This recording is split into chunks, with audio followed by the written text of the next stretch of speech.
In Stockton, California, December 13th, Matchroom Boxing presents a main event between two undefeated fighters who have a 10-year age difference between them, and they both have high knockout percentages. I'm Moneyman Lalo, and this is On Paper Sports, and today we are discussing the fight between Diego Pacheco and Kevin Sadjo. All right, now before I start getting into like the characteristics and differences and records of the fighters, I am picking Diego Pacheco to win this fight. I hope it's by a KO because Sadjo does leave a lot of openings and he does leave himself open for counter punches, which Pacheco is very good at, especially to the body, the way he knocked out Selecki. Sadjo is also a knockout specialist when it comes to body shots. Now, when it comes to Sadjo, he has speed and power. He doesn't really have great timing. Like he'll throw and he'll apply a lot of pressure. He's a pressure fighter. He's gonna come forward and he's gonna use his mass and he's gonna throw wide, strong hooks. And wherever they land, they're gonna land. You know, if they land on your bicep or your shoulders and arms are gonna be sore for that whole fight. So he's gonna take away your best weapon, which Pacheco's best weapon was that jab, and we saw it versus Macumbi. I try to play a clip of that fight where Pacheco was just keeping Macumbi out of range. It was actually his left hand where he was using to keep Macumbi out of range with that jab. It was a stiff jab at times, but yeah, he was just using it to keep Macumbi out. Because Macumbi, like Sadjo, is a pressure fighter who is big. And when I say big, I mean big in muscle mass. Like Pacheco is a 6'4" at 168. He cuts down. And before that Macumbi fight, I had caught up with Pacheco. And I asked him what he thought would be his specialty going into that fight. And he said his ring IQ. And just once he said that, I automatically knew he wasn't going to brawl with him. He was just going to outbox him, which can be done. So if he outboxed the brawler in Macumbi and beat him, I'm expecting him to do the same with Sadjo. But this time, he left fans a little disappointed with that Macumbi fight because he didn't get a KO. It wasn't a high action fight. It was more of a test to see where Pacheco was. And that's exactly what he did. He outboxed Macumbi. He used his IQ, his ring IQ, to outmaneuver and outstep and use angles on Macumbi and get out of the way so that when Macumbi did try to rush in, he wouldn't be able to. And Pacheco's jab was just effective there as well. So something that Sadjo doesn't have is footwork. His footwork is non-existent. He's flat-footed. He comes forward, he squares up, and he just swings. Something that Sadjo does not have, or at least I haven't seen yet, is some footwork. He comes in, squared up, applies pressure, and he just swings. It's like every round for him. Think about it like football. Like he throws a Hail Mary every round, which makes him exciting to watch. And he hasn't lost yet. So, I mean, it's a good system. Why change it if it's not broke? I mean, you know, since he hasn't lost yet, I'm expecting him to do the same thing, come in this fight and start brawling with Pacheco.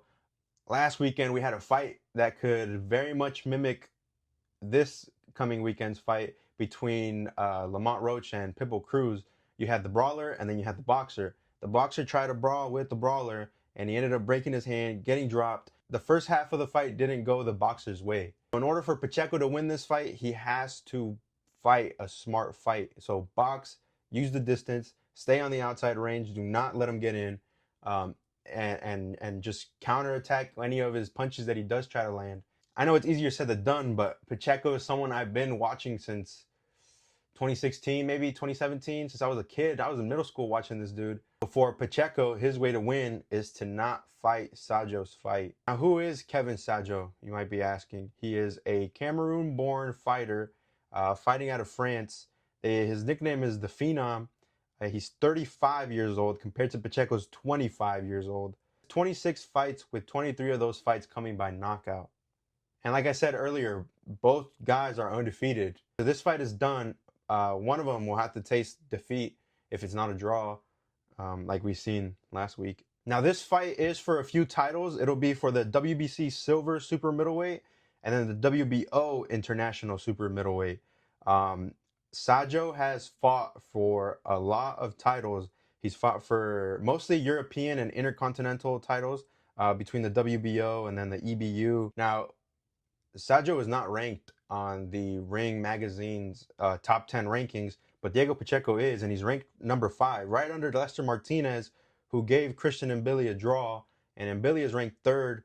So I say all that to emphasize that if Sadjo pulls off the upset and can beat Pacheco, that'll put him on a huge stage to get these next title fights, considering where Pacheco's trajectory is heading right now.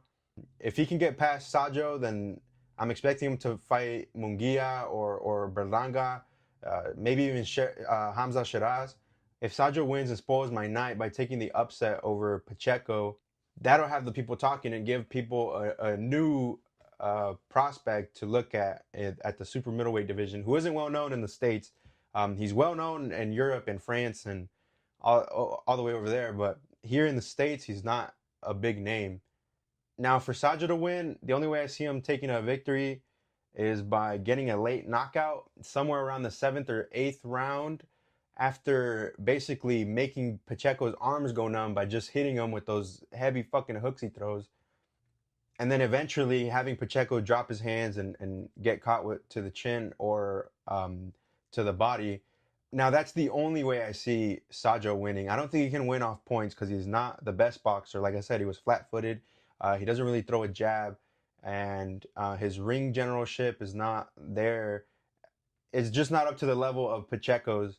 And I'll try to play some clips here so you can see as well. Sadjo doesn't like going back. He doesn't like going backwards. So I'm expecting Pacheco to be on the back foot and fighting off that back foot to keep Sadjo at distance again with that jab, and then throw some counters in there, some combinations at times. We'll see what Sadjo's cardio looks like, because I do think it's going to be important to have the best cardio he can when he's trying to apply pressure on a boxer who is going to move around the ring a lot. He did it versus Macumbi. He was from corner to corner, edge to edge, and just getting points that whole fight. So he won on points. Now, this fight to go the distance is where it gets tricky. It can, because it happened last time between a brawler and Pacheco, but I don't think it will. I think he has that chip on his shoulder. He had one before that Selecki fight, and he said he wanted to get back to his ways of knocking people out, and he did. He knocked out Selecki with a body shot.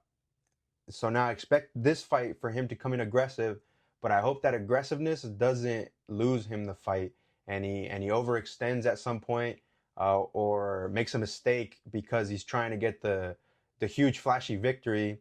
I expect him to go out there and handle his business and get the win, but at a -115 for Pacheco by KO, TKO, or disqualification, I like those odds, and I think he can do it. Now, will he? No, I don't think he will knock out Sadjo. The reason I say this is because he went all 12 with Macumbi. He went all 12 with Steven Nelson. He went all 12 with Sean McCalman. His last knockout was August 24th of, I believe it was 2024, with Sulecki. The higher he got up in the ranking system, the harder the opposition got, and just the harder they are to knock out once they're higher rankings, pretty much. That's all it really comes down to. He's not a horrible boxer. He didn't lose his touch. It was just the fighters are more experienced. They're just better at the higher stage. I don't know if you guys have seen that clip of someone doing push-ups after a knockout. That's Sadjo. I'll try to play it up here for you guys to see as well. But yeah, that's him. He celebrated his knockout by doing fucking push-ups. Now, back to the odds. Pacheco is a -500 favorite, and Kevin Sadjo is a +350 underdog.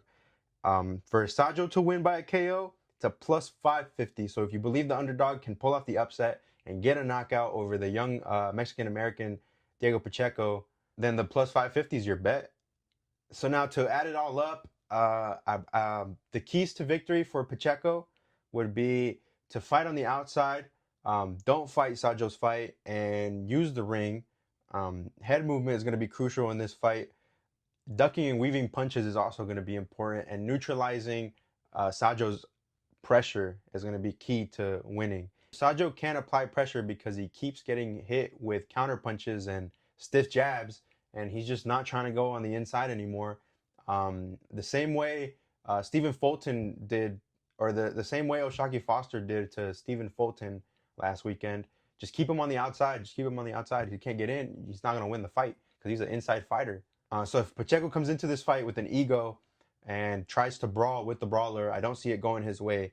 But if he stays on the outside, then he can get the dub and get some bigger fights. Now, the keys to victory for Sadjo is to come in aggressive early, push Pacheco to the ropes, and cut off the ring when he's trying to move.